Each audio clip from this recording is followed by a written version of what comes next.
True Crime Brewery contains disturbing content related to real-life crimes.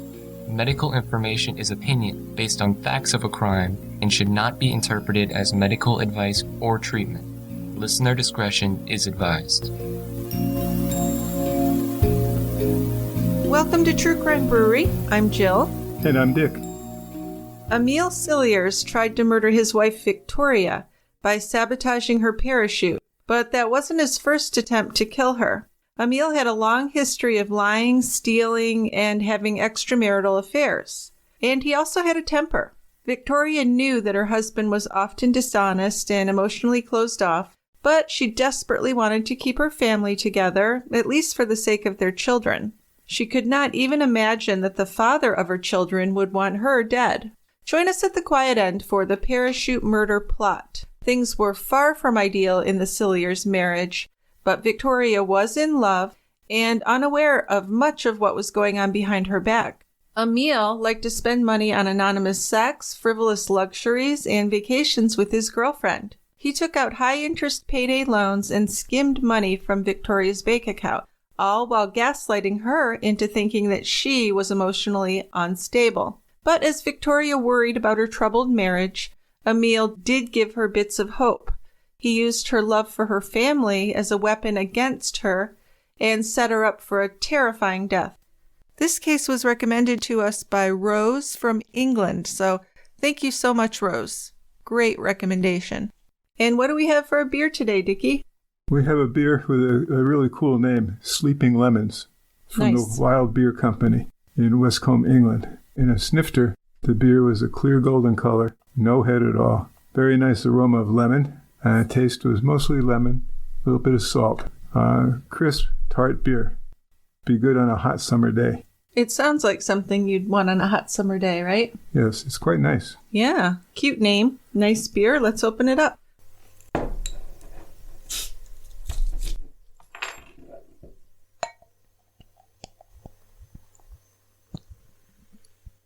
Okay, Dickie, grab me a couple of those sleeping lemons and come on down here to the quiet end. I'll grab a couple. It's only 4% alcohol by volume, so I think we can have one or two of those. Absolutely. And what an interesting case. I know I kind of always say that, but I mean it this time. I really thought this was interesting. Yeah. And it's frustrating. And nobody was actually killed, so that's always a breath of fresh air.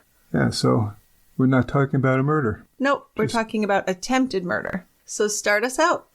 Victoria was born in Edinburgh in 1975. Her mother was Scottish and her father was from Devon. They had met in a students' union at Edinburgh, where her mom was a nursing student and her father was studying to be an actuary. She looked back at her childhood as being very comfortable, with loving but disciplined parents. Her mom gave up her nursing career to be a stay-at-home mother, and then when her little brother Christopher was born 4 years after Victoria, they were the perfect young family who sat down to dinner every evening as a family. They lived in Haddington, a quiet little town about 20 miles east of Edinburgh, busy with school and activities during the week. Victoria spent her weekends riding horses. She seemed to be a secure and happy child who couldn't imagine that tragedy could ever enter into her life. But when she was 14 years old, her life changed dramatically. It really did. Victoria's mom and dad began acting kind of strange and secretive. She and her brother began to feel like something was going on. Their parents were unusually quiet as they sat around the dinner table, sharing knowing glances and even whispering. One day, Victoria saw her dad saying something to her mom by their half-open bedroom door, and when her dad saw her, he closed the door. So Victoria tried to brush her worries aside, choosing to ignore the feeling that something was off. She was more than happy to assume that everything was okay until someone told her otherwise. The only way she knew how to cope was to pretend that everything was normal. But her security and normalcy were upended one morning when her parents came into her room to wake her up, and they told her what was happening. Her mom had cancer. Now, they didn't have a definitive diagnosis, but she would be starting chemotherapy. So this experience of finding out that her mom had cancer is really something for Victoria, and it's something to think about in her future, how she can really compartmentalize events in her life and kind of move on and ignore certain things that are going on. something that she learned to do when she was young, I suppose, and it certainly did come into play in her marriage to Emil. So her brother Christopher, who was only 10 at the time her mother was diagnosed, was too young to understand what was happening. But they later learned that she had colon cancer. During a routine operation to remove her appendix, the doctors had found it. So Victoria, of course, was devastated, and she coped by keeping busy and just trying to distance herself from all of it. She told herself that everything would be fine in the end and that the doctors would cure her mother. So her mother did have surgery, followed by rounds of chemotherapy, and the family stayed hopeful. But it was difficult. They worked to get through each day, telling themselves that it would all be okay in the end. And Victoria never let herself believe that her mom might die, and the possibility was really never brought up with her and her brother. So Victoria tried to distract herself. That was the way she coped. She joined the Army Cadets and started drumming, and she was the first female side drummer in the school's pipes and drums band. She became interested in rock and heavy metal music, spending her free time listening to tapes of bands like Metallica and Nirvana. So music, drumming, and horse riding were her big escapes. Aside from the occasional breakdown where she would cry to a girlfriend, she presented as a normal teenage girl. In between her treatments and procedures, Victoria's mom was resilient. She would come home from the hospital and really try to live a normal life as best she could, continuing to make school lunches and show interest in her children's lives. But unfortunately, she would not be cured. After a couple of years, the family set out for what Victoria's dad would call our last family holiday. Their mom was dying, and they wanted to make some happy memories for the family. But the idea of such a trip made Victoria feel ill. The idea of a family vacation with her parents did sound nice, but knowing that it would be their last was just too much for her to even think about. She wasn't ready to say goodbye, and she felt like accepting the trip would mean accepting that her mom was dying. So basically she felt, if I don't go, then she can't die. She refused to go, and instead she attended an equestrian camp. By the looks on her parents' faces, she knew that they were heartbroken about this, and she did feel terrible. But she was just so upset and had her mind made up she would not go. The family knew that there was no hope, and within weeks of Christopher and her parents returning from the trip, her dad had more bad news for them. Her mom was being moved into hospice. But at the time, the word hospice was synonymous with a hospital to Victoria. She didn't understand what it was, and that now there was no hope that her mom would ever come home again. She did visit her mom as much as she could, and then in September, 1 month before Victoria's 16th birthday, her mom passed away. The family was still in a state of shock. There was no way to be prepared for this, and they were really unsure of what their lives would be like without her. So really a turning point in Victoria's life. Certainly was. Victoria retreated into her music, but she did help her dad with taking care of the house and making dinners. Christopher dealt with things by spending more time alone in his room. Then one day, Victoria saw a poster hanging on the school wall. The poster said, "Partake in a charity parachute jump." Victoria immediately knew that she wanted to do it. She was anxious to find any activity to lose herself in. She noted the details of the first meeting in the corner of the poster and couldn't wait to sign up. She already knew what charity she wanted to support: cancer research. More than 60 students attended the first meeting. But by the time the day of their jump finally came, only 5 would follow through. Yeah, that doesn't surprise me because it's scary. Yeah, you want me to jump out of an airplane? Yeah. Kidding me? And it sounds like maybe doable, but then not everyone can really follow through. But I think Victoria really fell in love with it. Absolutely. So they all drove down from Edinburgh to Nottingham. Victoria chatted and laughed with the other students, filled with anticipation. She had always been a fearless kid, and she was more excited than anything at the thought of jumping out of a plane. When they got to Langer Airfield, she saw the small plane in the distance. She'd never seen a plane that small. That evening was spent socializing, and that night she couldn't sleep. Next morning they went down to the airfield after breakfast for some training. Once they had their equipment, they boarded the plane. They would be doing a tandem skydive, and each had been assigned an instructor to jump with. At first, everyone seemed excited, chatting as the plane took off. But the higher the plane flew, the quieter they became. Sure, it's becoming real then. After the plane had leveled in the right area, they were moved one by one towards the open door. Yeah, Victoria said that once she tipped forward leaving the aircraft, all of her anxiety vanished. The cold air rushed past her and she felt free. So they fell freely for a few seconds before a jolt snapped her upward and the parachute opened. When she landed safely on the ground, Victoria knew right away she wanted to do it again. That evening, when the car pulled up to take her back to Scotland, Victoria did feel a sense of sadness. She really envied the instructors because she just wanted to stay there and learn more about it. But she was only 17 and she didn't have a ton of money, so it wasn't really realistic. 4 years later, as she listened to an Army officer's training presentation, she thought back, though, to that skydiving experience. The adrenaline rush was still so vivid in her mind that she imagined a similar thrill from being part of the armed forces. "Have you ever considered joining the Army?" one of the speakers asked her at the end of the presentation.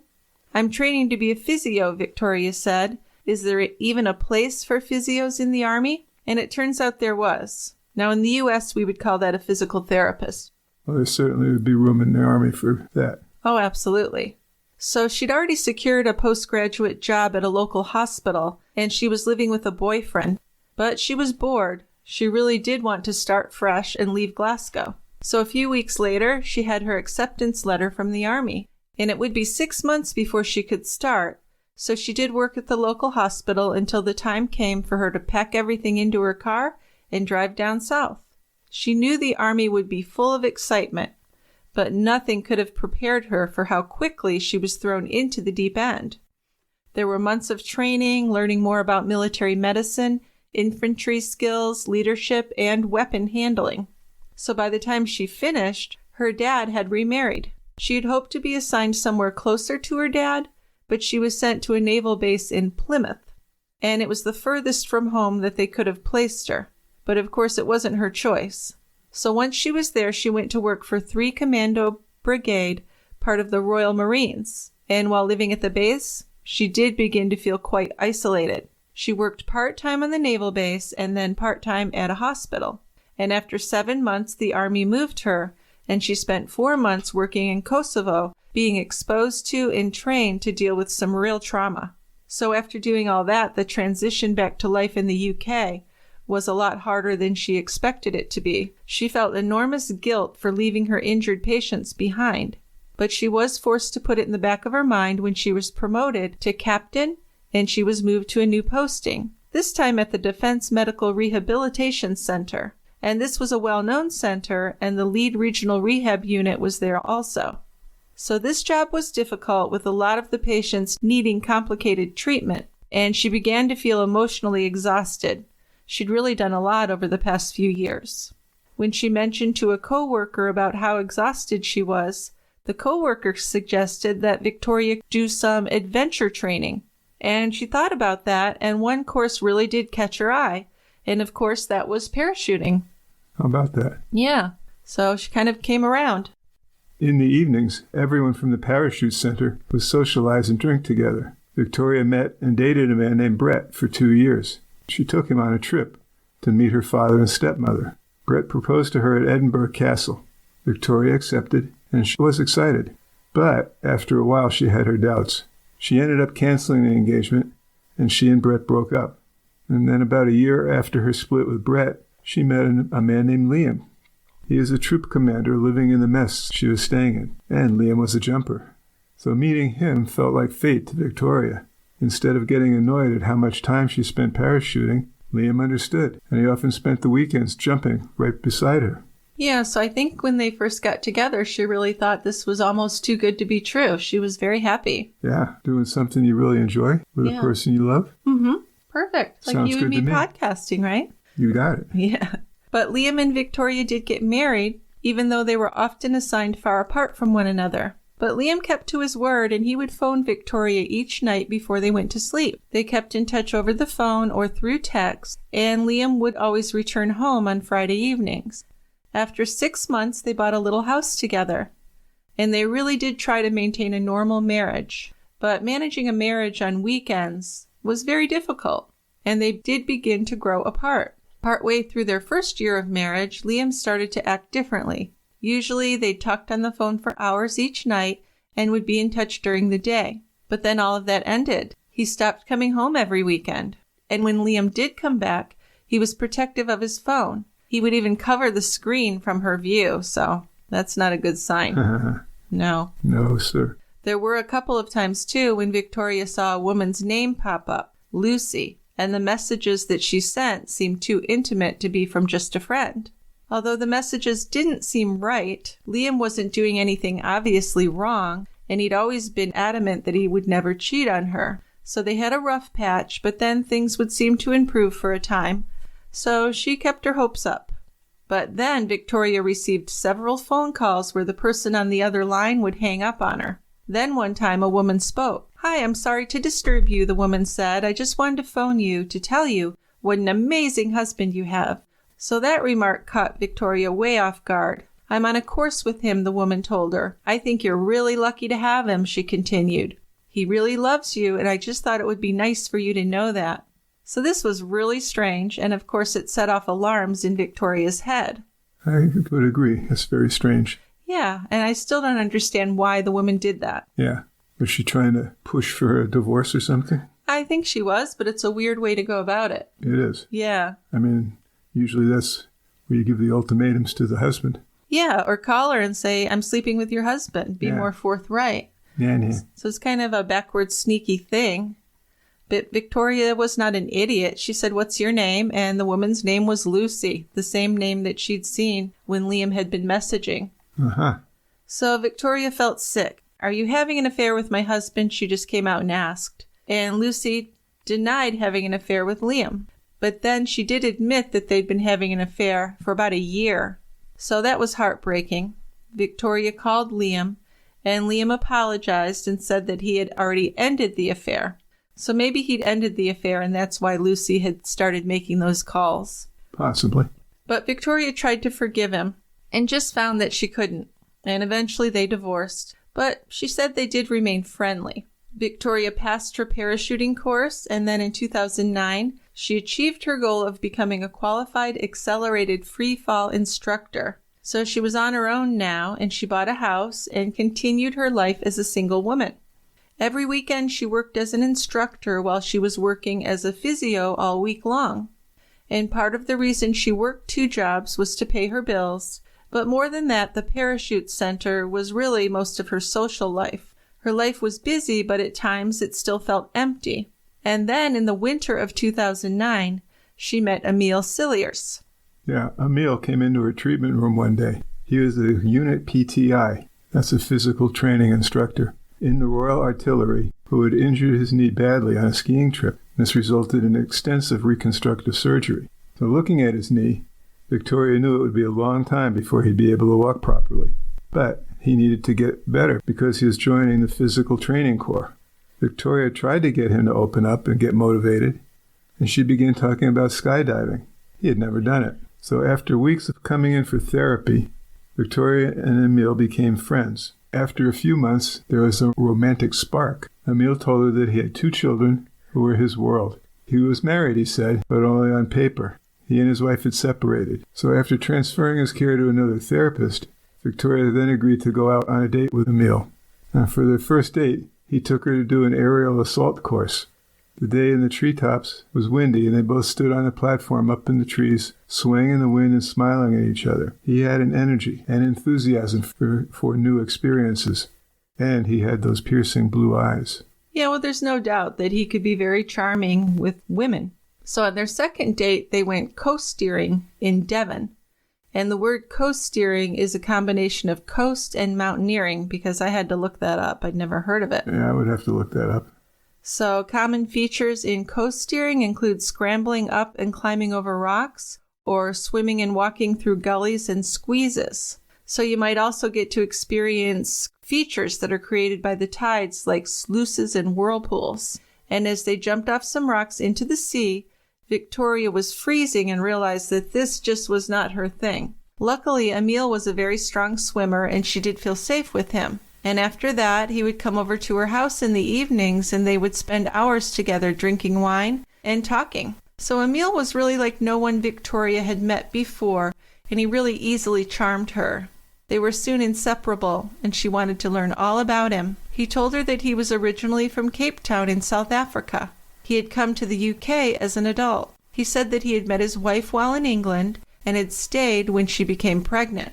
But he said he didn't really love his wife, he had only stayed for his child. So he's really portraying himself as just a really great guy. He's a wonderful guy. Yeah. I'm sure he's an excellent father. Right. Then they had another child because he thought he owed his child a sibling. So just really selfless, this guy. But to Victoria, he did come across as a devoted dad, even though I would say it's a really red flag that he described his wife as lazy and suggested that she had become pregnant on purpose to trap him. Now, when a man tells you something like that about an old girlfriend or wife, it really means they're going to say the same kind of things about you one day, so be careful. That's a good thought. Yeah.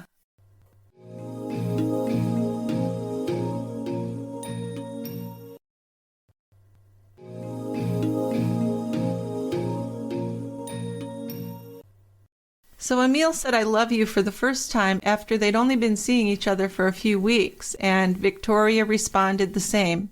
He was the complete opposite of Liam, who'd been very distant and busy with work most of the time, especially towards the end of their marriage. Emile canceled his other plans just so that he could spend more time with Victoria, and she'd never had so much attention before. After a few months of seeing each other, he even moved into her house. So just the way that he treated women in the beginning of relationships, I hate to use a commonly used term like love bombing, but that certainly seems like what it was. He'd really bring them in by giving them all this attention. Yeah, well, it's like a full court press. Absolutely, yes. That's a good way to put it. You're going to go for it. Yes, yep, I like that. Before Emile brought his children to meet Victoria, their mother Carly wanted to meet her also, which is interesting to me. The two women met and got along fine. But before they said goodbye, Carly asked if Victoria knew about Emile's other children. Now, Yeah. Victoria is shocked because Right. she had no idea there was other children. No, it's a huge secret he was keeping from her. So she confronted Emile about keeping such a big secret from her. But he was able to get her forgiveness by apologizing and explaining that the mother of his two other kids kept them from him. Looking back, Victoria would see this as the first really big red flag in their relationship. Well, sure, because they've been seeing each other for quite a while and supposedly having all these long, deep conversations. And he just fails to mention that he doesn't have 2 children, he has 4 children. Oh, by the way. Yeah. So Victoria was forgiving, and she and Emile discussed the possibility of maybe having children together. So Victoria was now in her mid-30s, so her biological clock was ticking, and she was beginning to worry because she did want to have a family. Emile told her everything she wanted to hear, and one of these things was that he'd love to have children with her. She heard excitement in Emile's voice, and she was head over heels in love with him. His affection was intense, and he made Victoria feel like the center of his world. He would cook meals for her after work, always having her favorite wine waiting in the fridge when she got home. And he left little love notes around the house, letting her know that she was the most important person in the world to him. So after having that weekend marriage with Liam, barely seeing him, this love-bombing behavior that she received from Emile was a new experience and just made her feel secure and loved. Emile also helped out a lot around the house. He was tackling the odd jobs that needed to be done. But while Emile was helping with household problems, money had become an issue with him. Not long after he moved in, only about a month in, he began to tell Victoria about his financial situation. She'd known that he had some debts when she met him, but at the time it wasn't something they'd really talked about. "They're mainly because of my ex-wife," he told her. Of course, blame it on her. Oh, yeah. She stopped working, and instead she would just sit at home all day long spending the money from our joint account. Evil woman. So these debts, which were considerable, felt like another bombshell. But Victoria felt like she could see how much he wanted to repair his finances, so of course she wanted to help him. He told her that he owed about £2,000, and Victoria was relieved that it wasn't more than that. So of course she offered to clear his debts if he would just pay her back. So we'll get back to the money because that's a big thing in this story. Yes, it's a major part of the story. It really is.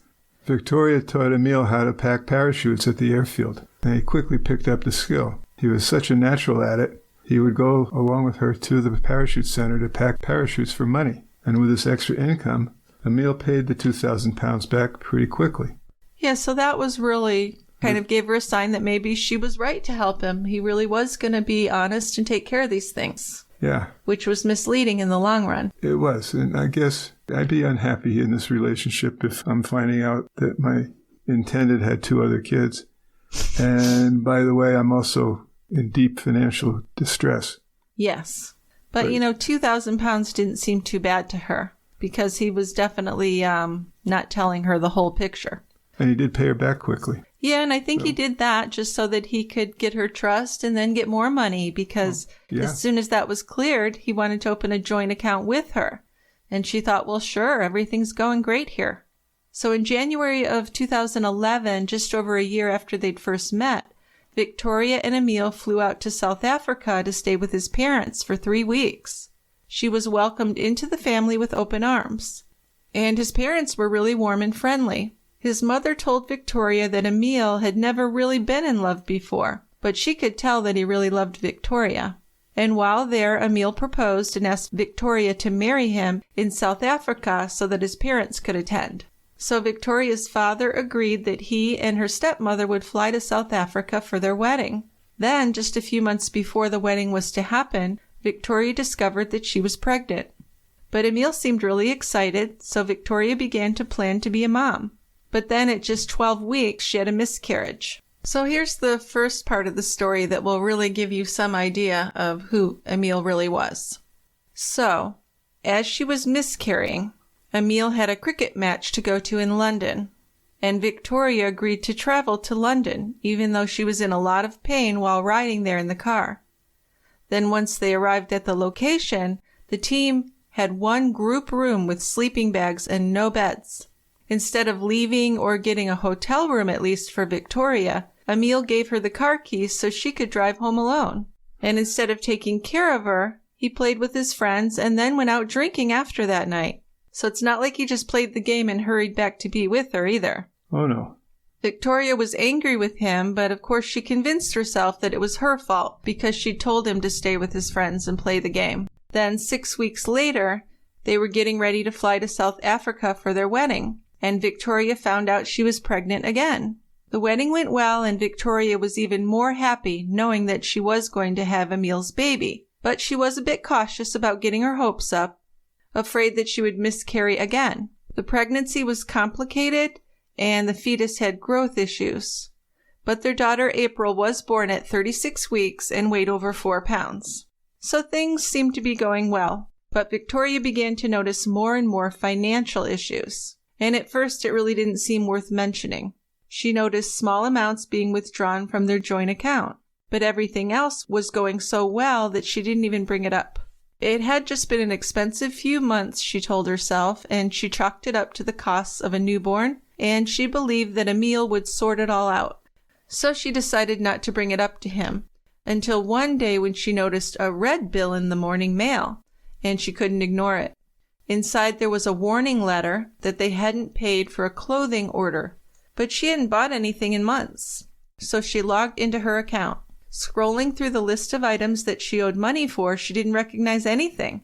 She asked Emile about the changes, and he acted surprised. Then he acted insulted, and he told her that her account must have been hacked. So this will be a pattern that we'll see. Oh, time and again. An absolute pattern, yes. So Victoria canceled her account, but despite telling the creditors that she hadn't made the purchases, she was still liable for the money owed, and afraid of annoying Emile, she decided against bringing it up again with him. She paid the outstanding bill and closed the account so it wouldn't happen again. Now, every few months, her phone would be shut off for an unpaid bill, and there would be no money in the joint account. And then as more and more past due bills came into the mail, Emile always had an excuse. Victoria even found paperwork that showed Emile had taken out a loan in her name. Emile told her that it had been a mix-up at his job, and he hadn't been paid on time. Boy. Well, so Victoria's a very smart woman. She had a good job. She knew how to take care of things. So obviously he's got some coercive control over her, and she knows these things, but she just doesn't want to rock the boat. So Right. She's really putting up with more than she should. So she stopped asking about the loans and charges because Emil would yell at her and then give her the silent treatment for days after that. So once, after she put 1,000 pounds in their account to cover a loan, Emil thanked her. But then, when she checked, the loan was still unpaid, so he'd used the money for something else. No matter what she did, the money was always disappearing, and every time she tried to talk to Emil about it, he wouldn't listen. She began to suspect Emil was spending money on his hobbies, because he'd been into photography, and he was into climbing, and he liked to play cricket. He kept things in his car or at work, so it was hard for Victoria to keep track of what he was doing and buying. If there was no physical evidence that he had bought something, she just couldn't face the argument that it would bring up. So he's really got her confused, and she doesn't know whether to believe him. At the same time, she really wants to trust him. She felt like Emil was loving with her and really great with their daughter April, so she tried not to worry about the accounts, but it's impossible. It's reality. You do have to deal with it at some point. Yeah, you can try to hide it all you want or ignore it all you want, but it's not going to go away. No. And so here's how they got their new house. This is quite a story as well. They decided they needed to move into a nicer house because they're having a family.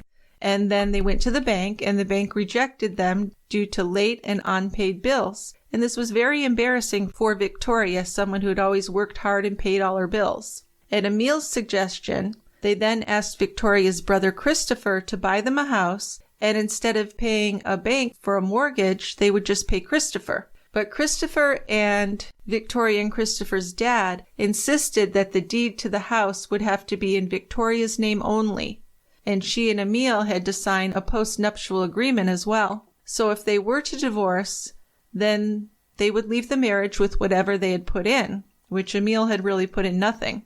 So with so much of Victoria and her family's money put into that house, they really wanted to be sure that Victoria would keep it if the marriage ended. Still, Victoria was worried that they wouldn't be able to pay her brother every month, and Emil told her, he would pay it. He agreed he would put money into Victoria's account each month, and she could pay it directly to Christopher. So this worked for maybe 2 or 3 months, but then the money from Emil stopped coming in, and eventually all of the bills were being paid by Victoria, even though he was actually making a little more money than she was. But and she was in charge of that. Right. At least according to him. Well, she's pretty much in charge of anything that takes responsibility and work. Right. Yeah. So, and that would have been one thing, but of course the issues went way beyond just the financial. It's not just one thing. No, it never is. Yeah, Emil's issues did go beyond just the financial. Absolutely. Victoria's friend, whose 16-year-old daughter had babysat April a few times, called Victoria one day. "Well, this is really awkward," the friend said on the phone, "but I think your husband's been asking inappropriate questions and sending lots of suggestive messages to my daughter." This stunned Victoria. "Emil wouldn't do that," she said. Yeah, but this lady had receipts. She had evidence. Yes. She sent screenshots to Victoria's phone, and one of the messages was, "Do you have a boyfriend?" That was from Emil to a 16-year-old girl. So Victoria felt really sick, and her hands began to shake. "I am so sorry," she told her friend. "I'll speak with Emil." Then she hung up. So she couldn't imagine that there would be a way for him to get out of this one. But when Victoria confronted Emil about the text messages, he insisted that it wasn't true. "Well, my phone must have been cloned," he said. "It's got nothing to do with me. My Apple account must have been hacked or something." Then after she showed him the screenshots, he still denied it. "How could you not believe me?" he shouted and grew quite aggressive. "Do you really think that little of me?" So then Victoria began to backtrack. It really did feel out of character to her for Emil to flirt with a babysitter, and Emil, acting all insulted and just shocked that she would even suggest these things, stormed out of the house, and Victoria started feeling like this was all her fault. So it's just really a spiral, a downward spiral. Yeah, but things get worse. Victoria found emails on Emil's computer from a sex club. Then she found restaurant receipts for food and wine for 2 people. When she confronted him, he convinced her that she was crazy and insecure because her ex had cheated on her. Victoria is so stressed and tired that she didn't know what to think. And then she became pregnant with her second child and continued to work full-time, struggling to keep up with the bills. And the money problems grew. Small amounts were still periodically being removed from her savings. The amounts and the frequency, though, were increasing. She was concerned, But whenever she said something, Emile had an excuse, and it always seemed somewhat plausible. Whether it was a mix-up at the bank or a mistake with his paychecks, she knew there was no way for her to prove Emile was lying. And then more issues just kept coming up and caused her many sleepless nights worrying about how she would make ends meet. She was paying for the loans, the child care, the food, and all the bills. And as you mentioned, this is despite the fact that Emile earned more.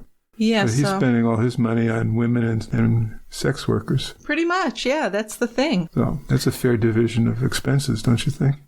It's pretty amazing that someone could even pull that off. It's really horrible what he did to that woman. But he did that to all of his wives and girlfriends, apparently. Yeah, he treated them all like shit. Yeah, he came in like all romantic and wonderful, and then just gradually could turn it around on them. So on top of the money troubles, Emile was finding more and more reasons not to be at home. He took off whenever he could, volunteering for duties over the weekend or signing up to compete with the skydiving team. He was on a trip with the British skydiving nationals when Victoria saw pictures of him on Facebook with various women with their arms around him and things like that. Sitting at home, pregnant and with a young daughter, she just felt stupid. The photos weren't really overtly terrible, but she could tell he was clearly drunk with his arms around other women. And to make it worse, she'd heard nothing from him while he'd been away. He didn't check on her. When Victoria's phone rang the next morning, that was the first time Emile had called her for days. And the first thing he said to her was that his car had been impounded and he wanted Victoria to come pick him up. So when she's asking what's going on, he said the car had been impounded because he hadn't paid the insurance on it, but it wasn't his fault. He said the insurance company had made a mistake. So in Emile's life, all of these companies make mistakes an awful lot. Banks, credit card companies, insurance companies, they just can't keep it straight. No, poor Emile. So ultimately, Victoria would pay for it, and she knew she would. The fact that Emile was so irresponsible with money led Victoria to even go ahead and change her will, and she divided her estate between the two children. Emile didn't come home from a ski trip until 2 days before Christmas, so she was left to do all of the preparations by herself. And when he did return, he was completely dismissive of Victoria. He spent any family time using his phone, ignoring any attempt that she made at conversation, and continuing to lie to her about everything. They went to see some of Victoria's family in London over Christmas, and as the family opened their gifts, Victoria was hurt and embarrassed that Emile had not bought her one little thing. Nothing. No gifts from Emile. Nope. So Emile went away again over the new year, and when he returned, he was colder than ever. Then, one night in front of the TV with Victoria just a few feet away, he sent her an email. This is what we've come to. Yeah. Can't sit a few feet from your spouse and speak with her. You have to send an email or a text. No, it's very pathological. The email said, "I'm not sure how I feel about this marriage. I'm not sure if I want to be married to you anymore. I need some time to think. I'll still be there for you and the baby, though." Wow. What a guy. He's a man. Victoria just wanted to concentrate on her pregnancy, and they agreed to talk about it after the baby was born. Right. So Victoria went into labor after Valentine's Day, and her father and stepmother came to stay with them and take care of April. After her baby boy Ben was born, Victoria had a few perfect days at home while Emile worked and her parents helped her out. Then Emile's mood seemed to improve for a while. But once Victoria's parents left for Scotland, he went right back to being distant. At a postnatal visit from her midwife, Victoria broke down in tears. Then she dismissed it as the baby blues because she just couldn't admit that her husband was lying to her and cheating on her. And a few weeks after their son's birth, Emile suddenly decided to leave one night. "Listen," he said, "I'm going to head back to the army barracks tonight." It was after 10 p.m., but Emile said it made more sense for him to sleep at the barracks so he could avoid the morning traffic. As Victoria finished feeding Ben and putting him back into his bassinet, she waited to hear Emile go out the door. But then he didn't leave the house for several minutes, and eventually she did hear him go. Didn't say goodbye or anything. No, but he said he was leaving, and then it took a while. Yeah. Until she heard the door. So that was weird. It was, but it, I think, will be explained. Yes, definitely. So the next morning, Victoria woke up, and she tiptoed downstairs so she wouldn't wake the kids. In the kitchen, she reached into the cupboard to pull out some things for April's lunch. when she smelled something odd. Behind the food, there was a pipe that fed into the stove, and, taking a deep breath in, she could smell gas. She turned off the lever attached to the pipe and noticed what looked like dried blood along the pipe. She texted Emile. "Did you alter the gas lever in the cupboard?" she asked. "There's dry blood around the lever." Emile had cut his hand that weekend, and he had bled copiously. She had had to clean the counter and the cupboard door. And before long, her phone pinged with a text from Emile. "That is weird. Is the stove working?" Victoria almost laughed. "I'm not about to try to find out," she responded. If she tried the stove, she might have blown up the house. And that may have been what he wanted. It may have been. So the smell of gas wouldn't go away, and Victoria opened the windows and called a gas man. One of the bolts had come loose, and he tightened it. Then a magazine Victoria had read recently. Then a magazine that Victoria had recently read popped into her mind. She thought back to the story inside, where a husband had tried to kill his wife. So joking, she texted Emile, "Are you trying to kill me?"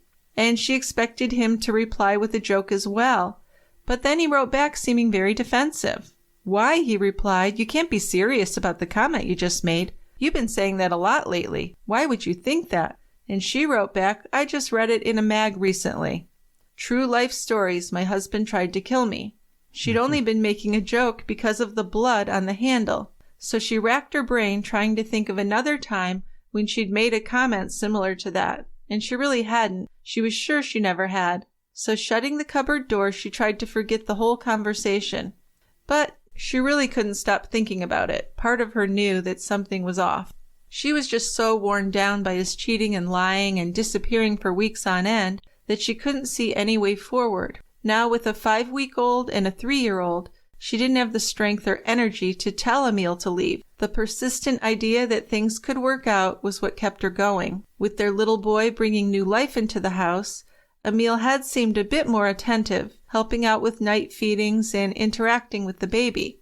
Emile began to be more interested in spending time at home, making it home most evenings to sit down for dinner. But still Emile had his mood swings, and there were days that Victoria regretted that she'd ever met him. Still, she clung to the idea that they'd been through a rough patch and things were getting better. Then one afternoon, her hopes seemed to be confirmed.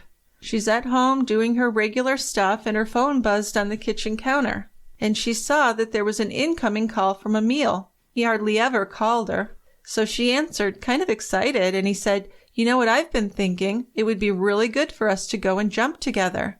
So Victoria was like, wow, it's been so long since he wanted to do anything together. She was really thrilled that he was thinking of her. So to her, this was a very positive sign. Things were looking up in the marriage. Yeah, I can see that. Yeah, that's what she felt like. And since it had been a long time since her last jump, she had to go over on her own to the parachute center to get her equipment checked over. And Emile was very helpful. He said he'd stay home with the kids. When she saw a friend and parachute colleague, Wes, at reception, she handed over her parachute for him to look over. So she felt anxious at the thought of jumping. It had been so long. And when he reappeared with her parachute, he said that her AAD was out of date. Now, she had expected something like that. The automatic activation device is responsible for deploying the reserve parachute if you were going too fast at a low altitude. And without it, a jump could be very dangerous. So Wes told her that he would send it to the manufacturer to be serviced. And in the meantime, she could just rent a kit. So when she got home, Victoria told Emile what she'd found out. So he says, that's good. And then he added, the problem is that I don't think we'll be able to find a sitter.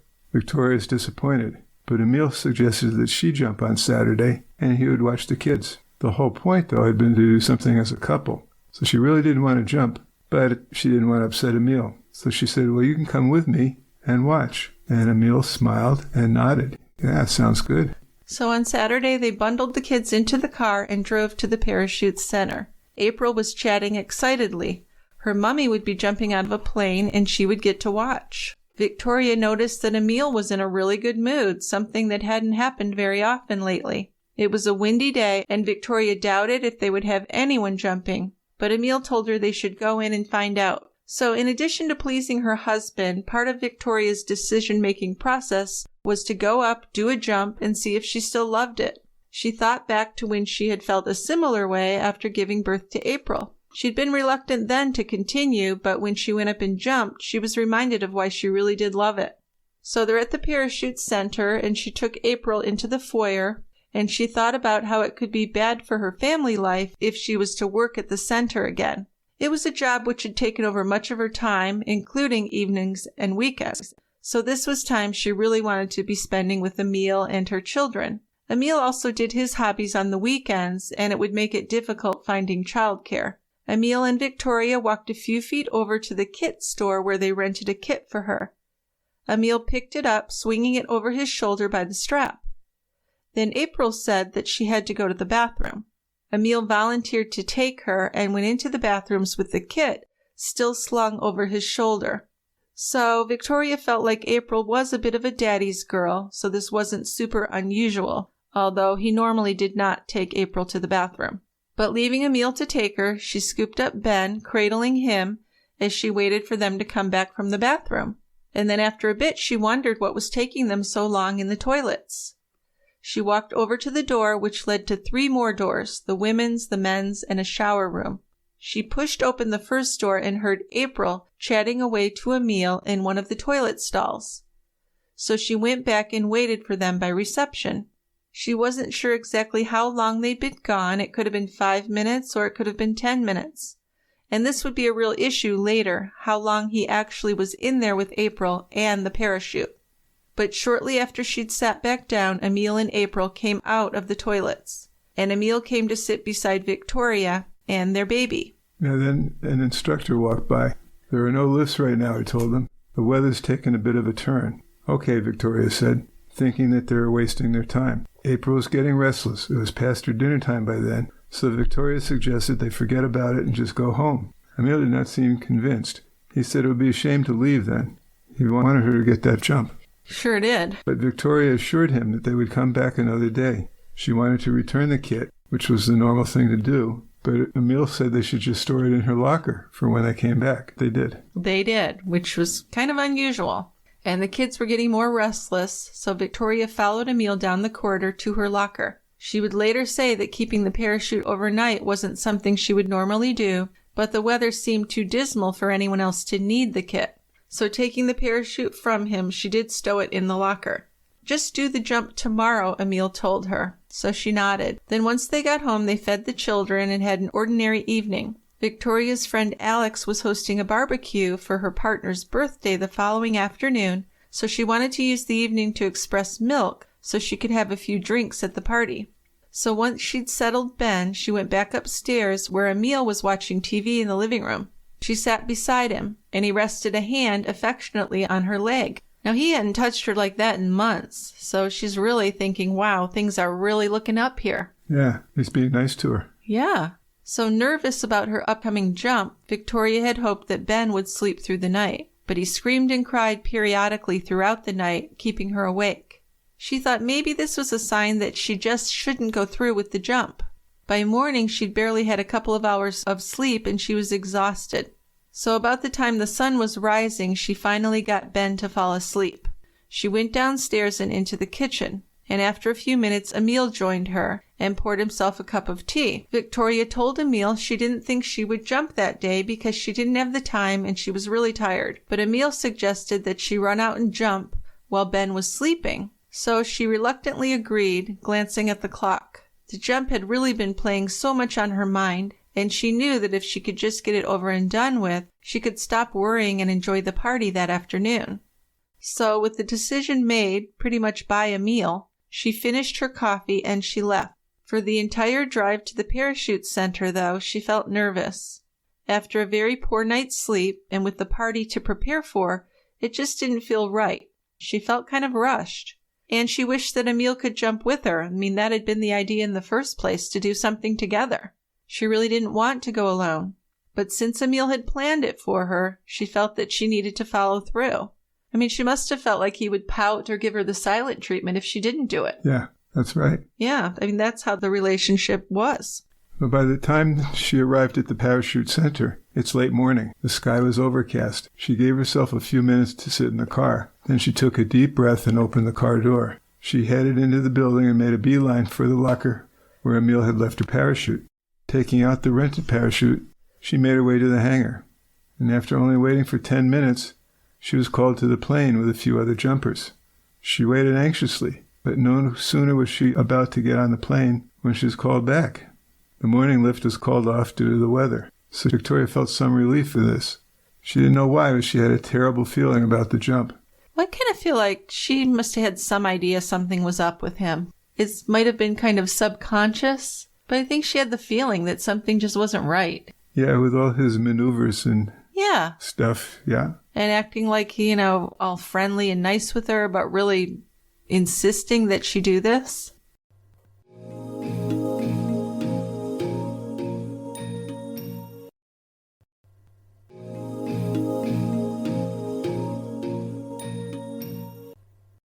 She texted Emil and said the weather is too bad for a jump. Don't think it's going to happen. He replied, hopefully it will pick up soon. Stay for a bit and see if you can get on a lift later. And this is how many times where she's expressed concern about the jump, and he's still encouraging her, stick it out. Yeah, but he keeps saying, oh, you really want to do this. Yeah. So Victoria set her phone aside and lay down on one of the mats, used as makeshift beds to rest. She waited and waited for the weather to pick up. But as the morning became the afternoon, she'd begun to give up hope. How are things at home with the kids? She texted Emil. Fine, he texted back. Yeah, well, she texted to Emil that maybe she should just come home and then she could spend some time with the kids and still have enough time to get ready for the party. But Emil texted her, no, you should stay. It says online that the weather should be clearing up soon. He seemed to really care about this, she thought, seeing how much of an interest Emil was taking, and she didn't want to disappoint him. She knew that if she didn't jump that day, it could be months before she would get another chance. So she started to make her way back to the hangar.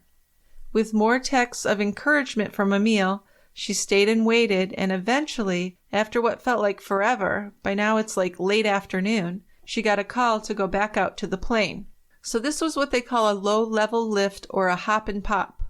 A low-level jump meant the plane would only be flying up to the cloud base, so that'd be like 5,000 feet at most. But still she felt nervous and she missed her new baby. In the plane, she became tearful. So now she just wants to do the jump and go home. The plane looped over the airfield 3 times, and with each pass, more jumpers got out of the aircraft, until finally it was her turn. Once she was alone, she pushed her fears to the back of her mind. She jumped so many times, like over 2,000 times, that it felt like second nature. So she knelt up from the floor, heading for the tail of the plane, and crouched over the open door. So she looked down at the earth. She was 3,000 or 4,000 feet up, and she waited until she could see the field below her. When she was given the signal to go, she held her breath, and she leapt right out into the sky. And once she was out of the plane, she felt calmer. She reached for the toggle at the base of the rig strapped to her back and pulled it outwards, deploying the parachute. So the canopy billowed out above, but instead of slowing her down, she felt kind of an uneven jolt. Looking up at the parachute and examining the ropes, she could see that the lines attached to the parachute were all twisted. So for a quick second, she was in shock. But she had seen something like this before. She was an expert, really, and this was nothing that she didn't feel like she could deal with. Her training had taught her to kick through the air, unraveling the twists as she fell. The lines began to untangle, but then it became clear that something wasn't right as she looked up at the useless parachute. She tried to figure out what was wrong, but none of her years as a free-fall instructor had prepared her for what was happening. Understanding that there was no way she would be able to work out why the main parachute wasn't working, she realized she would have to use the reserve. So she cut away her parachute as she fell further. Then she held her breath, preparing for what would be an aggressive jolt from the fast-acting backup chute. She pulled the toggle to open the reserve parachute and closed her eyes. The reserve was designed to open instantly in a snap motion that would make you jerk upwards, and as she waited for it, she felt nothing. So she opened her eyes and looked up, in complete horror, I'm sure. The reserve had only partially inflated, with one side flapping uselessly in the wind. The malfunction caused the parachute to spin out of control. Violent spins were knocking her sideways until she was nearly upside down. She tugged desperately on the risers above her head. She kicked her legs in the opposite direction, fighting against the wind. trying to free the lines any way she could. She pushed her arms and kicked. They didn't move at first, but once she got some momentum, the lines did start to untangle. But then any relief she felt was very short-lived. As soon as the lines had unraveled, she began to spin more violently. The canopy threw her around as she tugged at the risers, trying to take control of her accelerating fall. So with only half of the canopy working, she pulled as hard as she could to bring down her speed, but she continued to plummet in a violent spin through the sky as she fought with the parachute to cooperate. And then, out of nowhere, there was a loud metallic bang, and she described that everything went black, and she didn't know if she blacked out before she hit the ground or if that was when she actually hit the ground. So, horrific. Falling 4,000 feet or so. Yeah, unbelievable. Parachutist James Rankin jumped with Victoria that day. He actually jumped out right before her. So he saw when her main parachute came out and malfunctioned. He saw her cut it away. Then when the reserve came out, it didn't seem fully attached. He saw her go into a fast spin with her legs over her head. She was trying, but she had no control of the parachute. She was above him, but quickly fell past him. Can you imagine what's going through his mind? No. So Victoria hit the ground at 4:27 p.m., landing in a freshly plowed field. James ran over to her, expecting her to be dead. But she wasn't. She was drifting in and out of consciousness. And when she came to, she did an immediate check to see if she was paralyzed. She could feel her arms and legs, so that was a relief. Yeah, but when the rescue people came, they had the body bag out and ready. Well, yeah. There's no way they thought that she had survived that. You're not going to survive it. No. Victoria had broken her pelvis, several ribs, and several vertebrae, and a lung had collapsed. The most likely explanation was that the field had been freshly plowed, so it's somewhat soft, at least compared to regular roads or packed ground. Yeah. Yeah, but somehow she was spared. Yeah, amazing. A helicopter flew her to the trauma unit at Southampton, and she would stay there for 2.5 weeks. When she woke up in the hospital room, Emil was sitting in a chair at the bedside. He didn't bother to get up to speak to her. He showed very little emotion, and one of the first things he said to her was that he had been there quite a long time. Yeah, she apologized to him. Can you believe it? She would later even admit that she felt like the parachute accident was her fault, even though she knew she did nothing wrong. She did worry that Emil was going to be annoyed with her for this. Can you believe it? Well, that's the state of her psyche right now. Yeah, that's where he's got her. So Victoria was very lonely at the hospital. She could FaceTime with April, but her children couldn't visit her because she was on spinal care precautions. Now, why does that preclude children visiting? Well, she couldn't hold a baby, and they didn't want the toddler jumping on her. Oh, yeah. But these are little kids that don't know how to be safe with her. So I think she could still see them. Okay, well, you can talk to her doctors, but they didn't think it was a good idea. Her parents did stay at the house and take care of the children, and some friends visited as often as they could. But not too surprisingly to me, Emil was rarely there. He insisted he hadn't been allowed any time off work, and while Victoria found that very hard to believe, of course she didn't have the energy to fight with him.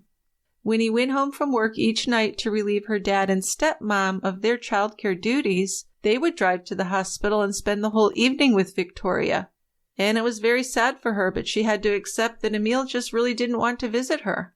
So just hours after her fall, suspicions were raised, and the Parachute Club inspected Victoria's kit.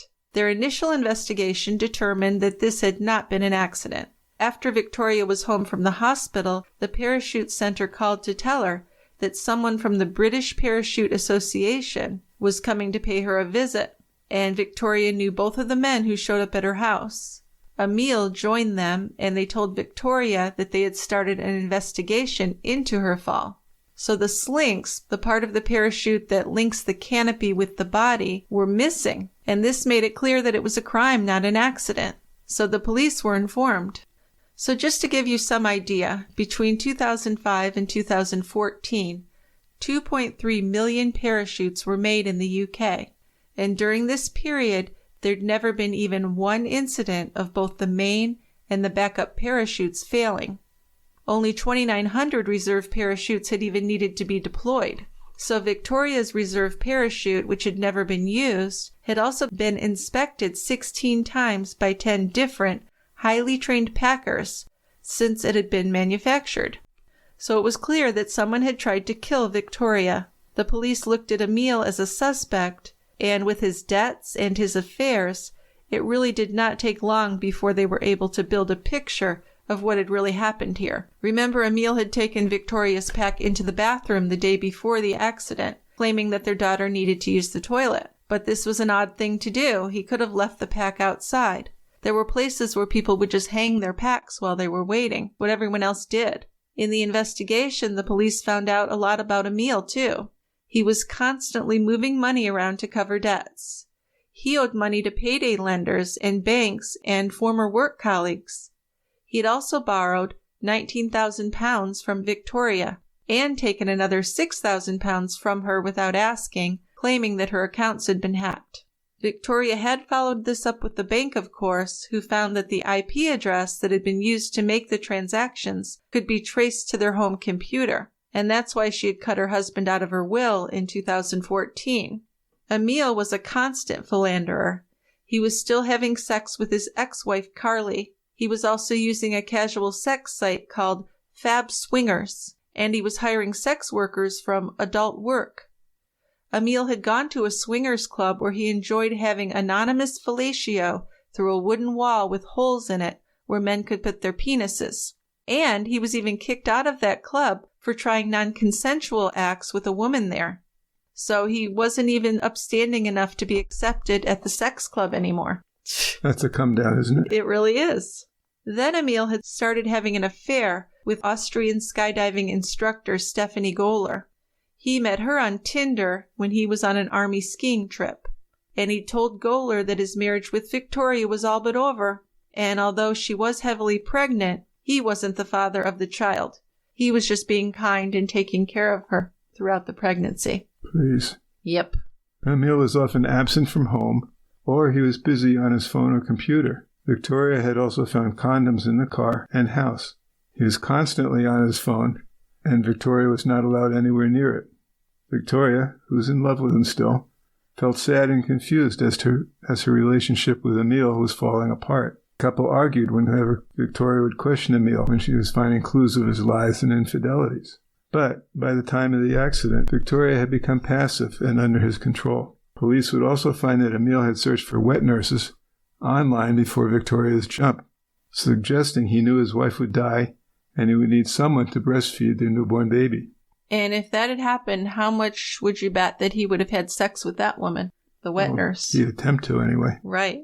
So from the outside, it seemed obvious that Emile saw murdering his wife as a clear path to a new life. He'd planned to use her £120,000 life insurance to settle his debts, and then he wanted to start over with Stephanie Gohler. So Emile I guess he didn't know that he was cut out of her will. No, but he did have the life insurance still in his name. The 120, right. Yeah. So he would still get money. So Emile first tried to kill Victoria by sabotaging the gas pipe in their home. He loosened a nut on a valve, hoping to cause a leak, which would result in an explosion. He even suggested that she try and turn on the stove when she texted him about the leak. Emile had spent that night at the army barracks, claiming he wanted to avoid the morning traffic and leaving his wife and children at home. So this just shows that he didn't mind killing his own children, as well as Victoria, because they were in the house. That's right. During the police investigation, dried blood belonging to Emile was found on the pipe, and Emile had explained that he had tried to tighten the nut, but some suspicions had to have been in the back of Victoria's mind anyway. The gas leak happened just 1 week before her jump, which of course Emile had organized and booked and really encouraged her to do, even though he backed out. And the parachute club sent a video of their examination of Victoria's parachute to the local police. Then, 5 days after the fall, a close friend of Victoria's called one of the detectives. She had concerns about issues that Victoria had discussed with her about her marriage. She told the detective that the marriage was not as normal as it appeared to be. She said that Victoria's relationship with Emile was not a healthy one. No, so 4 weeks after the jump, Victoria was still recovering from her injuries when the British Parachute Association delivered their investigation report to the police. They determined that there was no mechanical issue with the chute, so it had absolutely been tampered with. The parachute should have been thoroughly checked before her jump, but guess what? It was Emile who had checked Victoria's kit, and he had given her the all clear. So on Tuesday, the 28th of April, Emile was arrested and brought in for questioning, and he seemed extremely calm and confident. When he was told that he was under suspicion for trying to murder his wife, he said nothing. He didn't deny it. He did say, though, that Victoria never sexually satisfied him, and he admitted to having an affair with Stephanie Goler. His only real complaint was that he had been arrested in front of his subordinates, and he said he wasn't happy about that. Oh, yeah. Puts him in a bad light, doesn't it? Yeah. Now, the female cop who interviewed him really felt like he was trying to charm her and kind of coming on to her and flirting with her, thinking that he could get her on his side. And she was quite disgusted with this. She was an older woman and too smart for that nonsense. But the first interview lasted for about 6 hours, and Emile talked the whole time. He said that he didn't see himself still being married to Victoria in 5 or 10 years. He really didn't want to be in the marriage anymore. And he said he had a very high sex drive, but his wife had a very low sex drive. In fact, he complained that Victoria wouldn't have sex more than twice a week. So what further excuse for murder would you need?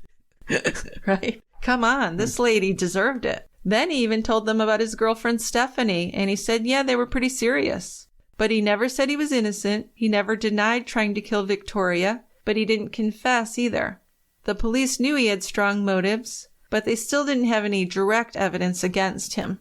Then Emile was released on bail under the condition that he did not return to the home that he shared with Victoria and their children. Police felt like the only way they could protect Victoria and the children was to keep him away, because what would keep him from trying again?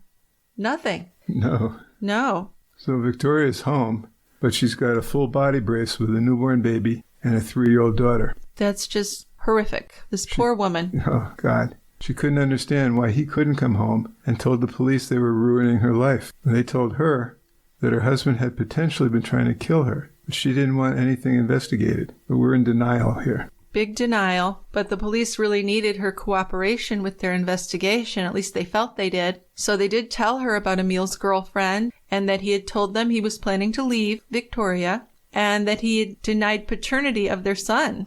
So, of course, she was distraught by this information. The police would say she cried and actually screamed. She was just beyond, how do you deal with this? Your body's broken. You have 2 little children. Your husband did this to you. He was going to leave you for another woman. It's just incredible. So the one fortunate thing was that her parents were there to help with the house and the children. Otherwise, what would she have done? At the end of their meeting with Victoria, she stunned the detectives by telling them about the gas leak that had happened just 6 days before the jump. And that was while Emile was away from the house overnight. Uh-huh. So this was a real stunner. This is when he announced at like 10 o'clock at night that he was going to the barracks to spend the night. Yeah, to avoid the morning traffic. Right. And there was nothing different about the next morning that would make the traffic any different than it ever was. Yeah, he should have said he was trying to avoid the house blowing up. That would have been more honest, wouldn't it? Yeah. So the police inspected Victoria's gas pipes and sent them for forensic analysis. They put together a profile of Emile by interviewing his exes.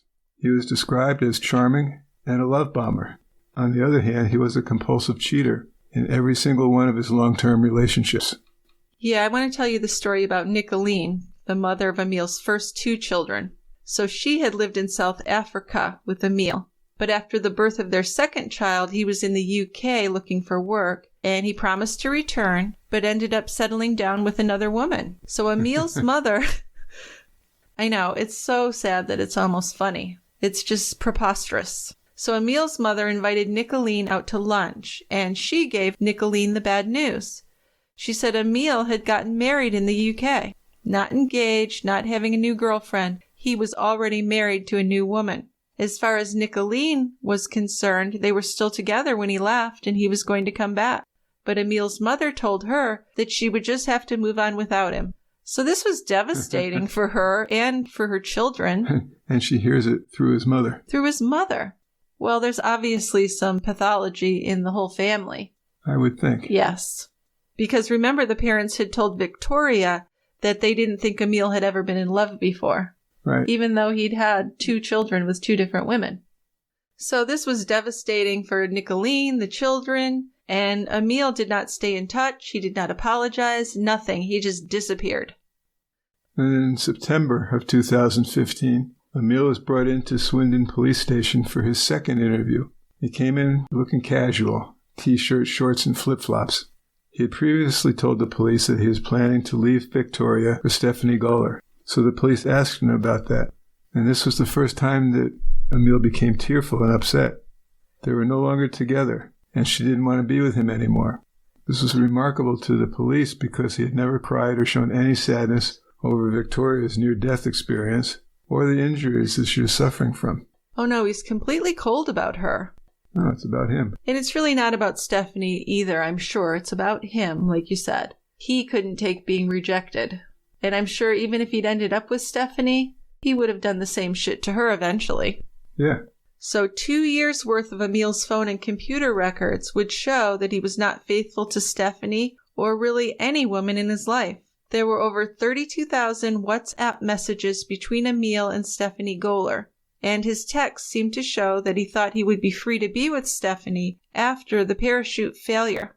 Because back in January, he wrote to Stephanie, "From April on, I can do random and spontaneous." So that would show at least 3 months of planning to kill Victoria. And then there was another message to Stephanie where he said, "I would do anything for you." So this went on and on. I'm just giving you a couple examples. Well, I'm just looking at this 32,000 messages, over 1,000 a month. I mean, did he have time to do anything else? He did, though. He really did. Yeah. Because he was having sex with other women as well. And what the police did is they put together this big book with all his messages and emails, and it really painted a dark, dark picture of this man. Around the same time he was messaging with Stephanie, he was messaging escorts, sex workers. And one of these messages read, "1 hour bareback for about an hour, and can I film it?" So the search for witnesses led investigators to a very seedy world of sex clubs and swingers clubs. Still, the police didn't have any forensic evidence. Yeah, at least not until the forensics on a gas pipe came in. Yeah, that was helpful. Emil had loosened the top nut with his mole grips, and the grips had left specific marks that could be matched up with the scratches on the pipes.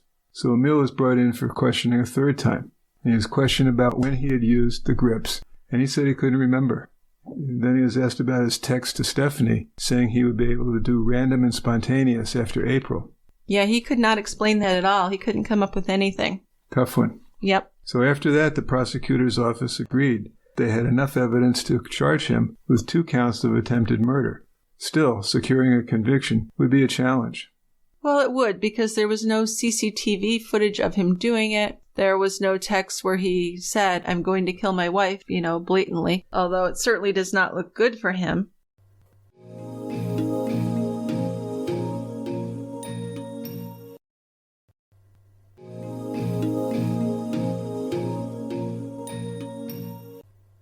So it was 2 years after the parachute jump that had nearly killed Victoria when Emile went on trial. He denied all of the charges and he pleaded not guilty.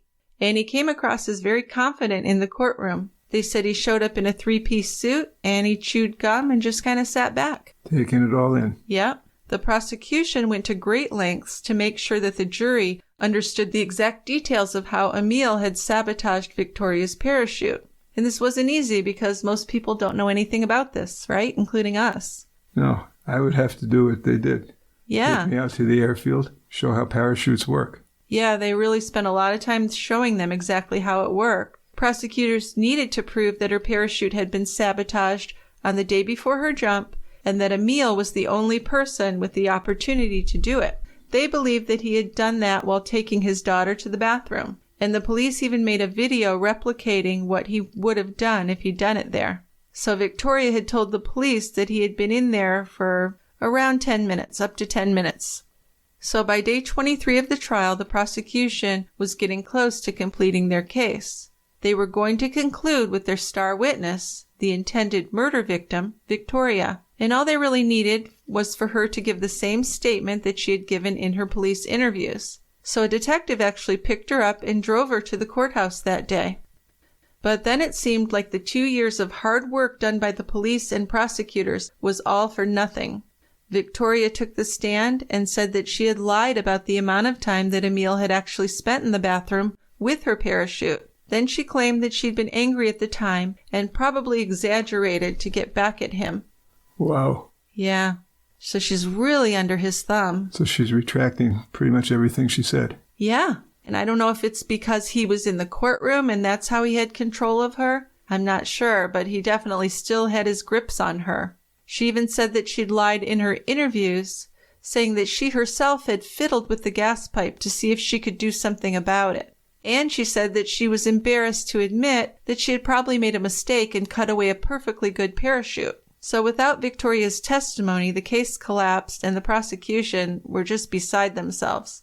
But at least he wasn't acquitted. There was a hung jury, even though Emile did walk out of court a free man. He clearly still had a hold on Victoria, and she still wanted him to come home so they could just move on with their lives. So very shocking to anyone that she would want that. The police really believed that this was a form of mind control that's typical in coercive relationships.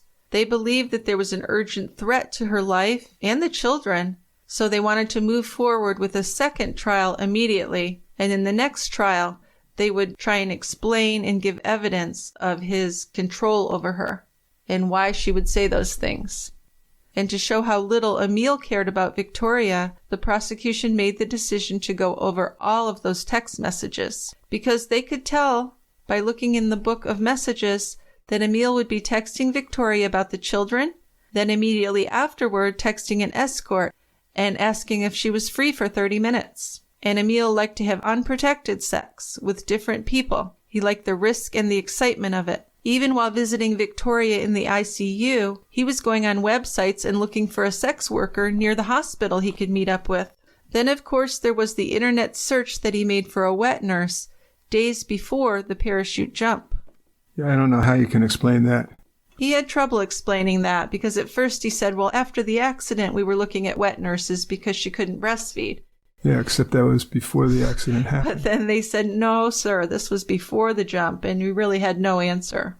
So after 6 weeks, the prosecution rested. The jury took nearly 3 days to reach a verdict of guilty on both counts of attempted murder. He was given a life sentence with a minimum term of 18 years. The judge said at sentencing, "This was wicked offending of extreme gravity. Your offending was extremely serious with your 2 attempts to murder your wife. They were planned and carried out in cold blood for your own selfish purposes. That your wife recovered at all was miraculous. She undoubtedly suffered severe physical harm, and she must have suffered psychological harm in the terror of the fall and since." I can't imagine the terror. No kidding. She appears to have recovered from the physical harm, but not, having seen her in the witness box at length, from the psychological harm. Yeah, so it's good that it was at least recognized what kind of condition she was in psychologically from this man, from years of his abuse. When we watched the documentary on this, you could see when they were interviewing Victoria how her facial expression changed as they got into tough topics about why she ended up the way she ended up. She got more guarded. Well, she absolutely did, and recently she wrote a book and she gave an interview where she said she does believe he did it. But for years, she wasn't sure. Yes. You would see her on the talk shows and she would say, I just can't come to terms that the man I love, the father of my children, would do this. So it really did take a long time for her to get any kind of confidence in herself and understand what this man had done to her. Absolutely. Yeah. So the chief police investigator of the case said, Emile Cilliers is dangerous. He's a cold, callous, selfish man who cares only about money and his sexual conquests. Today's sentencing means that society is a little safer with him locked away. So after the sentencing, Victoria had several calls with Emile, and she even visited him in prison. Having time apart from him did seem to help her find herself again eventually. She finally was able to tell him she was getting a divorce, and she said doing that was freeing, like a weight had been lifted. So in an interview on that documentary you just mentioned on UK Channel 4, Victoria said that she does now believe Emile did try to kill her, and she believes he's a sick, sad man. And this is what made me smile. When she was asked about how she felt about him hearing this from her, she said, the truth hurts. So you go, girl. And Victoria did go skydiving one last time. She didn't want the fall that almost killed her to be her last skydive. So she jumped tandem with a friend and said it was freeing and the ultimate escapism. And that jump went off without a hitch. And that was her last jump. Yep, I believe she's not going to do it again. So we did do some research to see if there were any other cases like this, because it does seem so rare and because we do get curious, right? And one we came across was from 2010, and it did result in a fatality. So this was an interesting case involving a Belgian love triangle. The defendant, an elementary school teacher and amateur skydiver named Els Babs Glatemans, was found guilty of murder by sabotaging the parachutes of another woman, fellow skydiver Els Van Doren. And this was because, they believe, Van Doren was a rival for the love of a man named Marcel Summers, who was also a skydiver. So Belgian prosecutors alleged that Glatemans had the opportunity to sabotage Van Doren's parachute the week before the fatal jump. And that's when Glatemans, Van Doren, and Marcel Summers all spent the weekend together at Summers' home. Apparently, Glatemans slept in the living room while the other two were in the bedroom together. So Glatemans would have had the opportunity to cut Van Doren's parachute lines because her parachute was there in the apartment. And experts estimated that it would have only taken 30 seconds for her to cut the lines with scissors. So while normally the three would jump together and create a formation, during the fatal jump, Glatemans stayed on the plane a few extra seconds, and she watched Van Doren's dive from above. And part of the crime was filmed on Van Doren's own helmet camera. So she's seen jumping from the plane with Glatemans and Summers and another man, and they all link hands in the air. And when the quartet releases hands at 4,500 feet, neither of Van Doren's parachutes deployed. So she's actually seen frantically tugging at her straps. It's just horrific. Glatemans became a suspect when she attempted suicide, just before she was going to give a second statement to the police. This was a month after the incident. Police later learned that both Van Doren and Glatemans had a sexual relationship with Summers. Glatemans was 26 years old, Van Doren was 38 years old, and a mother of 3. Yeah, so that's quite a story. And then there's the death of Stephen Hilder, age 20, and this one happened on July 4th, 2003 in England. So Hilder fell 13,000 feet to his death when during a 3-person team skydive, both his main and reserve parachutes failed. The investigation into his death, described as unique in British crime history, revealed expert-level tampering with both canopies, but failed to determine whether the incident was a murder or a suicide. What is expert-level tampering? Someone who knew what they were doing. Kind of like Emil, who took the slinks off. Yeah. Because I wouldn't know what a slink is. You know what you're doing. Yeah, you'd have to know what you're doing. So, doesn't happen very often. That's good to know. But they never did find out if Hilder was murdered or if he'd done that to his own parachute. Yeah, but they knew that somehow it had been tampered with. Absolutely. There was no doubt in their minds that it had been tampered with by someone who knew what they were doing. So, really fascinating. Very. Yep. So we do have a great feedback section today. But before we go ahead with that, just a reminder that we do have a subscription show. We call it True Crime Brewery Premium. And there you can get ad-free early and bonus shows. So if you're interested, take a look at tiegrabber.com/subscribe. And it's our memberships really more than advertising that keeps the lights on in the TCB studio. So we'd really encourage you to try it if you feel like you'd enjoy it and if you want to support the show. We also have the same benefits for subscribers on Patreon. And if you're interested in that, go to patreon.com/tiegrabber.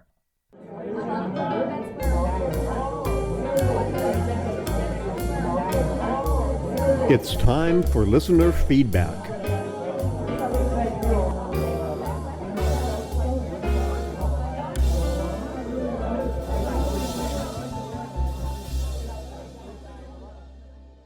Okay, Dickie, what have we got for feedback today? Let's go. Okay, I'm going. We have a few emails from Nate, one of our favorite listeners, who has several cases to look into. All right, why don't you go ahead and read those for us? Nate starts his first note calling us his favorite podcast hosts. Thank you, Nate. This one, the murder of Ricky Cowles, Jr. in Lancaster, California in the 1990s. Although the killer was caught shortly after, 2 teenage girls, including the mother of Ricky's daughter who put him up to it, weren't prosecuted for nearly a decade after that. So what's the story? In a nutshell, Ricky Cowles, Jr. was beaten with a hammer and shot to death in his Lancaster, California apartment that he shared with his fiancée, Amy Preismeyer. This is in 1997. Ricky was 21 years old, Amy was 16, and pregnant with Ricky's child. William Hoffman, a store clerk, was convicted of his murder. And 5 years into his sentence, Hoffman recanted his testimony and named Amy and 2 others as the killers. So 10 years after the actual murder, Amy Preismeyer was found guilty of murder and sentenced to life in prison. Wow, there's got to be a story behind that, huh? And the others associated with her were sentenced to lesser terms. Yeah, I'd like to know about that. Okay, sure. Okay, now we have another one. Could you cover the murder of Dusty Harless in California in the 90s? Was it a self-defense case or murder? There were 2 trials with different outcomes. There's allegations of prosecutorial misconduct, and even more than that. I'm curious what you make of the cases. Okay, so Dusty Harless was a bully who enjoyed picking fights and beating people up. And one night he picked a fight with the wrong man, David, and he was killed. So the killer was sentenced for murder, largely due to the testimony of Dusty's girlfriend. Then 6 years later, Dusty's girlfriend admitted she had lied and he was freed. So actually, Forensic Files did an episode that was felt to be biased toward the deceased. So that's 2 cases in California in the 90s, huh? Yeah. Okay. Well, I like the Lancaster one because we've been there. We know Lancaster, yep. And then a couple more cases. All right, so we're still on Nate. We're doing an all Nate feedback today. Oh, it's total Nate today. Okay. So in this one, he says he hopes our summer's going well, even if it's blazing hot in the Southwest. Thank you, Well, Nate. it is, but not as hot as last summer. No, it's been okay. I mean, it's hot, but that's why we moved here. So he has a case for Hannah Hill in Ohio, which took 2 trials to find her killer. That was Denny Ross. And then he has another case for a woman named Lisa Peng, who murdered her husband's lover and their child. That's another California case. All right. So Nate says this case was as famous as the O.J. Simpson case in the Chinese Asian American community. So that's interesting. Yeah. All right. So what about Hannah Hill? Hannah Hill was killed in 1999. Her boyfriend at the time, Denny Ross, was a prime suspect. They had a mistrial in 2000 and then a new trial in 2012. Took 12 years, in which he was convicted. The defense had issues in the second trial when the judge allowed prior acts to be entered into evidence. So he had been convicted of rape in 2004, which the judge allowed to be a part of the testimony. I guess that helped to find her guilty. Well, sometimes things like that are allowed in. It depends kind of on the story. Right. And the judge, I'm sure. Okay. And then Jennifer Shee, what's going on with that one? She was 25 years old and she had a 5-month-old son, Kevin. They were murdered in August 1993. Jennifer had been stabbed multiple times and Kevin, the baby, had been suffocated. Ugh. Jennifer had been in California for about a year, and she was the mistress of Jim Peng, who was a successful businessman. Peng was also Kevin's father. So Lisa Peng, Jim's wife, was aware of Jennifer and Kevin, and there was a great deal of animosity between the 2 women. Sure. In the attack on Jennifer, she had been bitten, and Lisa's DNA was found in the saliva. Uh-oh, Lisa. So before her trial, her husband Jim Peng fled to China, and he's remained there, so we're not going to see him. And then Lisa's first trial in 1995 ended in a hung jury. She was convicted in a second trial, but then that verdict got overturned because she had not been informed of her rights. The third trial also resulted in a hung jury. So they elected not to try her again, and the end result was a plea bargain, where basically she said, I'll go home to Taiwan, and I will never enter the United States again. Okay. Well, that last case, I think, is something I definitely want to look into. I'm surprised we haven't heard of that. That seemed to have gotten a lot of publicity. I know. Yeah. So that was our all Nate feedback segment. All right, Nate. All right. Okay. Well, thanks everyone for listening, and we will be back with another case and more feedback. Plenty of room down here at the quiet end. Oh yeah, come join us. We'll see you next time at the quiet end. Bye, guys. Bye-bye.